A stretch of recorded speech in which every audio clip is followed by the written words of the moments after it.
Right right. ఈ రోజు ఆయన సురేష్ ఇచ్చినటువంటి గారు హామీలు సురేష్ అడుగుతుంటే గారు మళ్ళీ మీ దగ్గరకు వస్తాను. బాబు పాలూరు గారు కూడా జాయిన్ అయ్యారు. సార్, 2 సర్వేలు చూశారు బాబు గారు. ఒకటి కేకే సర్వే, 19 మంది మొహమాటం లేదు, జాగ్రత్తగా ఇంటికి వెళ్ళిపోవటమే, అన్ని సామాన్ సర్దుకొని 2 జతల బట్టలు సూట్ కేసు సర్దుకొని ఇంటికి వెళ్ళిపోవటమే, క్లియర్గా చెప్పాడు ఆయన. 3 ఉన్నారు, 3 పార్టీలు, కేవలం ఒక పార్టీ అని అన్న ఆయన. రెండోది రైజ్, ఆయన ప్రవీణ్ పుల్లట్, ఆయన అన్నారు ప్రభుత్వ పెద్దలు కష్టపడుతున్నారు, ఎమ్మెల్యేలు ఎంపీలు కష్టపెడుతున్నారు అన్నారు. అక్కడే తెలిసిపోయింది ఆ 2 సెంటెన్స్లోనే మొత్తం ఏం జరిగింది ఏడాది పాటు, ఎలా ఉంది అని. ఇంత ప్రొటెస్టు ఈ ప్రభుత్వం మీద రావడం అనేది ఆశ్చర్యంగా ఉంది. ఎందుకంటే చాలా ఆశలు పెట్టుకొని 124 మంది దారాసింగ్లీని బ్రూస్లీని అసెంబ్లీకి పంపించారు. But end of the day ఈ రకమైన నిరసన ఏదో ఒకళ్ళు చెప్పారంటే అనుకోవచ్చు, అందరూ అదే చెప్పే పరిస్థితి ఎందుకు వచ్చిందండి? మీరు ఎంతసేపు సూపర్ 6 దాంట్లో ఒక సిలిండర్ ఇచ్చాం, పెన్షన్ ఇచ్చాం, ఇవి కాదండి, ఇంకా lot needs to be addressed. దాని మీద ఎందుకు ఫోకస్ పెట్టలేకపోయారు? జనం అడుగుతున్నారండి ఇది. గుడ్ మార్నింగ్ మీకు, అలాగే ప్యానల్లో ఉన్న మిత్రులందరికీ కూడా.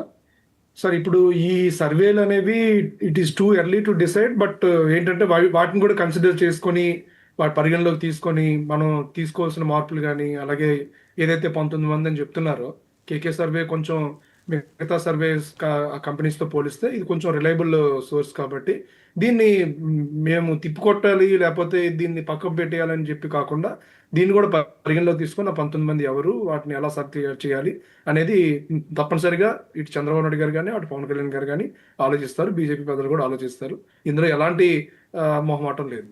కాకపోతే ఏంటంటే ఇప్పుడు మనకి కొత్తగా వచ్చిన శాసనసభ్యులు ఎవరైతే ఉన్నారో మేబీ వాళ్ళ నుంచి వాళ్ళకి అంత అవగాహన లేకపోవడం, అలాగే జనాల్లోకి ఆ ప్రయారిటైజేషన్ తెలియకపోవడం, అంటే ఏ వర్క్ని ఎలా చేయాలి, సర్వీస్ ఎలా అందించాలి, పబ్లిక్ ఎలా అవైలబిలిటీ, అంటే మనం ఫిజికల్గా అందుబాటులో లేకపోయినప్పటికీ కూడా ప్రజలకు అందుబాటులో ఉంటున్నాం అన్నట్టుగా అట్మాస్ఫియర్ ఎలా క్రియేట్ చేసుకోవాలనేది దాని మీద మేబీ అవగాహన లేకపోవడం వల్ల ఇలాంటివి జరుగుతూ ఉండొచ్చు. సో 1 year అయింది కాబట్టి డెఫినెట్గా వీటి మీద చంద్రబాబు నాయుడు గారు, పవన్ కళ్యాణ్ గారు దృష్టి పెడతారు. ఈ ఎక్కడెక్కడైతే గ్యాప్స్ ఉన్నాయో ఈ గ్యాప్స్ని ఫుల్ఫిల్ చేస్తారు. ప్రభుత్వ పథకాలు కానీ, ప్రభుత్వం తీసుకుంటున్న ఏవైతే ప్రణాళికలు ఉన్నాయో ఇవన్నీ కూడా ప్రజలకి చాలా ఆమోదయోగ్యంగా ఉంది. దీన్ని పాజిటివ్గా తీసుకోవాలి. ఎందుకంటే 164 మంది ఎమ్మెల్యేల్లో, శాసనసభ్యుల్లో కేవలం 19 మంది మీదే ఇలాంటి ఒక ఒక అభిప్రాయం, ఒక ప్రాథమిక అభిప్రాయం అనేది ఏర్పడింది కాబట్టి దీన్ని సరి చేసుకోవడం పెద్ద విషయం కాదు కూటమి ప్రభుత్వానికి. కాబట్టి తప్పనిసరిగా దీన్ని అధిగమిస్తాం. 19 మంది ఎవరైతే ఉన్నారో 19 మందిని సరి చేయడానికి పెద్దలు ముఖ్యమంత్రి గారు, ఉప ముఖ్యమంత్రి గారు తగిన చర్యలు తీసుకుంటారు. ఇకపోతే మన పసుపులేటి సురేష్ గారు మాట్లాడుతూ మేము అవి చేసాం ఇవి చేసామని చెప్తున్నారు. మీరు ఎన్ని చేసినా కూడా ప్రజలు మీరు చెయ్యలేదు అనేది తేటతెల్లంగా అర్థమైపోయింది. మొన్న మీరు వెన్నుపోటు దినం ఏదైతే చేశారో ప్రజల గురించి దేవుడు ఎరుగు, ప్రజల మద్దతు దేవుడు ఎరుగు. ఈవెన్ కార్యకర్తలు, నాయకులే వెన్నుపోటు పొడిచిన పరిస్థితి. ఎందుకంటే జగన్మోహన్ రెడ్డి గారు అతని అధికారంలో ఉన్నప్పుడు 5 సంవత్సరాల్లో ఆ కార్యకర్తలకి, నాయకులకి ఎలా వెన్నుపోటు పొడిచి నేను నేరుగా బటన్ నొక్కుతా అని చెప్పి ఎలా ప్రజల గొంతు నొక్కారో, ప్రజల గొంతుతో పాటు కార్యకర్తలు, నాయకుల గొంతు నొక్కారో అందరూ చూశారు. కాబట్టి మొన్న వెన్నుపోటు దినం చాలా భారీగా చేద్దాం, ప్రజల్లో తీవ్రమైన చైతన్యం సురేష్ గారు మీరు మాట్లాడేప్పుడు ఆయన మాట్లాడలేదు. మీరు కామ్గా ఉండండి, ఆయన్ని మాట్లాడివ్వండి. ఎందుకంటే మీరు మాట్లాడేప్పుడు ఆయన ఇన్వాల్వ్ కాలా. Let us respect each other. Okay, ఆయన బాబు గారు మీరు మాట్లాడండి. సో వెన్నుపోటు దినం అని చెప్పి చాలా దీనిగా ప్రజల్లో ఏదో లేనిపోయిన అపోహలు కల్పించేసి ప్రభుత్వం మీద వ్యతిరేకత కల్పించేద్దాం, క్రియేట్ చేద్దాం అని చెప్పి ఏవైతే కుట్ర పడినారో ఆ కుట్ర మొత్తం కూడా కార్యకర్తలు, వైసీపీ నాయకులే భగ్నం చేసిన పరిస్థితి, వెన్నుపోటు పొడిచిన పరిస్థితి. కాబట్టి జగన్మోహన్ రెడ్డి గారు ఈ రోజు ఎక్కడికి వెళ్ళాలన్నా కూడా ముందే కాస్త ఎంక్వైరీ చేసుకుని వెళ్ళాల్సిన పరిస్థితి. అక్కడ కనీసం 1000-2000 మంది వస్తారా రారా?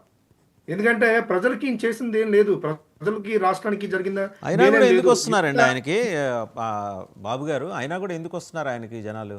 ఎక్కడ వస్తున్నారు సార్? 2000-3000 మంది వస్తే ఒక మాజీ ముఖ్యమంత్రి, ఒక మహామేత కొడుకు వచ్చినప్పుడు ఆ మాత్రం జనం రాకపోతే మరి ఇంకెందుకండి? లారీలు పెట్టి, బస్సులు పెట్టి తరలించినప్పుడు కనీసం ఆ మాత్రం జనం రాకపోతే ఎలా అవుతుంది చెప్పండి? వస్తారు. ఆ 2000-3000 మంది వస్తే దానికి ఏదో పెద్ద ప్రజా బలం వచ్చేసినట్టు, ప్రజా వ్యతిరేకుతున్నట్టు, ప్రభుత్వ వ్యతిరేకుతున్నట్టు అని వీళ్ళు ఏదో అపోహలు కల్పించుకుంటే వీళ్ళు మోసం చేసుకున్నట్టే. ఎలా అయితే వీళ్ళు ప్రభుత్వంలో అధికారులు ఉన్నప్పుడు వై నాట్ 175 అని చెప్పి 175 గెలిచేస్తామని చెప్పి విర్రవీగిపోయారో ఇప్పుడు కూడా అలాగే పగటి కళ్ళు కంటున్నట్టే అని చెప్పి అర్థం చేసుకోవాలి. ఎందుకంటే జెన్యూన్ పబ్లిక్ ఇష్యూస్ ఏవి ఉన్నాయో ఒక ప్రతిపక్షంగా డెఫినెట్గా తీసుకురమ్మానండి ముందుకి. ప్రజలు డెఫినెట్గా హర్షిస్తారు. పొగాకు దగ్గరికి ఆల్రెడీ లోకేష్ గారు మా ఎవరు అచ్చెన్నాయుడు గారు మా ప్రభుత్వ పెద్దలందరూ వెళ్ళి ఆ ఇష్యూని అడ్రస్ చేస్తే మేము అక్కడికి వెళ్తామని చెప్పి తగుదనమ్మా అని చెప్పి వీళ్ళు రెడీ అయిపోతారు. ప్రజలు ఆ మాత్రం అర్థం చేసుకోరండి. ప్రభుత్వ కార్యక్రమాలు కానీ ప్రభుత్వం కానీ ఆ పరిపాలన దీన్ని బట్టి ఏది ఏ ఇష్యూని ఎప్పుడు అడ్రస్ చేయాలో ప్రభుత్వం చూసుకుంటుంది. కానీ ప్రభుత్వం ఎక్కడైనా మిస్ అయినవి ఏమైనా ఉంటే అలాంటి ఇష్యూస్ వీళ్ళు తెర మీద తీసుకురమ్మని చెప్పండి. సరే, వాళ్ళ సంగతి సరే కానివ్వండి. పార్టీ లైన్ దాటి మాట్లాడే వాళ్ళకి హెచ్చరిక ఎందుకు జారీ చేస్తారు ఏంటి? ఈ మధ్య మీలో కూడా క్రమశిక్షణ తప్పుతోందా? అత్యంత క్రమశిక్షణ కలిగిన పార్టీ దేశం మొత్తం మీద అంటే 1 నుంచి 100 వరకు జనసేనలో కూడా క్రమశిక్షణ తప్పిందా? సార్ ఇప్పుడు మీరు ఏదైనా ఒక రిపీటెడ్ ఫార్మ్ కంపెనీ కానీ ఏదైనా తీసుకుంటే కనుక ఆ కంపెనీలో ప్రతిసారి విజన్ అనేది ఎవ్రీ మంత్కో లేకపోతే 3 మంత్స్కో లేకపోతే 6 మంత్స్కో ఒకసారి రిలీజ్ చేస్తూ ఉంటారు. మన నియమాలు ఇవి, మన నిబంధనలు ఇవి, ఇలా వెళ్ళాలి, సిస్టమేటిక్గా వెళ్ళాలని చెప్పి. సో సిస్టమేటిక్గా నడిచే పార్టీకి డెఫినెట్గా ఎప్పటికప్పుడు ఏ చిన్న తప్పుదాలు జరగకూడదు, ఎక్కడ కూడా క్రమశిక్షణ రాహిత్యం జరగకూడదు, ఎక్కడ కూడా ఎవరు క్రమశిక్షణ ఉల్లంఘించకూడదు అనే ఒకే ఒక ఉద్దేశంతో చెప్పాల్సి వచ్చింది. ఏం జరుగుతుంది జనసేనలో? ఎందుకు అలా చెప్పాల్సి వచ్చింది? అంత స్పెసిఫిక్ ఇన్స్ట్రక్షన్స్? నేను అదే అన్నాను సార్, ఏ పొలిటికల్ పార్టీ దేశంలో ఏ పొలిటికల్ పార్టీ కూడా ఇన్ని లెటర్ హెడ్స్ ఆ పార్టీ కార్యకర్తల గురించి కానీ నాయకత్వం గురించి కానీ ఇలా మీరు క్రమశిక్షణతో వెళ్ళాలి, ఇలా క్రమశిక్షణ మేరకూడదు, ఇలా కూటమి నియమాలు మీరు పాటించాలని చెప్పి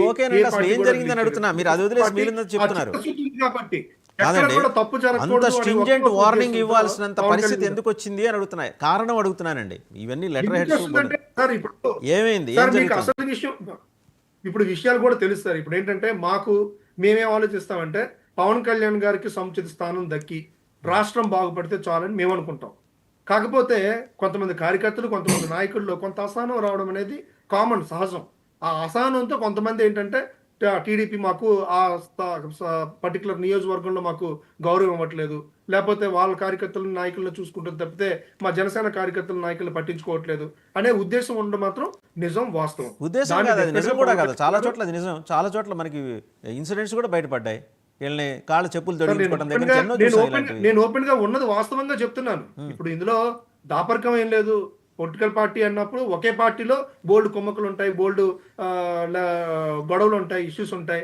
ఒకే నియోజకవర్గంలో తెలుగుదేశం పార్టీ లేకపోతే వైసీపీ పార్టీలోనే 2-3 నాయకులు, 2-3 వర్గాలు ఉంటాయి. అలాంటిది ఈరోజు 3 పార్టీలు ఒక ఏకమై ఒక ప్రభుత్వం ఏర్పాటు చేసిన తర్వాత డెఫినెట్గా ఇలాంటి చిన్న చిన్నవన్నీ ఉంటాయి. వీటన్నిటిని కూడా పవన్ కళ్యాణ్ గారు అడ్రస్ చేస్తారు, చంద్రబాబు నాయుడు గారు అడ్రస్ చేస్తారని చెప్పి ఆశిస్తున్నాం. ఎక్కడ కూడా పార్టీ లైన్ దాటకుండా ప్రభుత్వాన్ని అలాగే రాష్ట్రాన్ని దృష్టిలో పెట్టుకొని మనం ముందుకెళ్లాలనే ఉద్దేశంతోనే ఇలాంటి లెటర్ హెడ్లు అనేవి రిలీజ్. రైట్ అండి. మనతో పాటు సింగళూరు వెంకటేష్ గారు కూడా జాయిన్ అయ్యారు, పొలిటికల్ అనలిస్ట్, అడ్వకేట్ కూడా. వెంకటేష్ గారు, 2 సర్వేలు అండి. కేకే గారు ఏంటంటే 19 మంది జాతకాలు రాసేసారు ఆల్రెడీ. అంటే భవిష్యత్ పురాణం చెప్పారు. ఇలా ఈ 19 మంది ఇంటికి వెళ్ళిపోతున్నారు, వాళ్ళకి 2 జతలు బట్టలు పెట్టి మరీ పంపిస్తారు ప్రజలు ఇంటికి అని.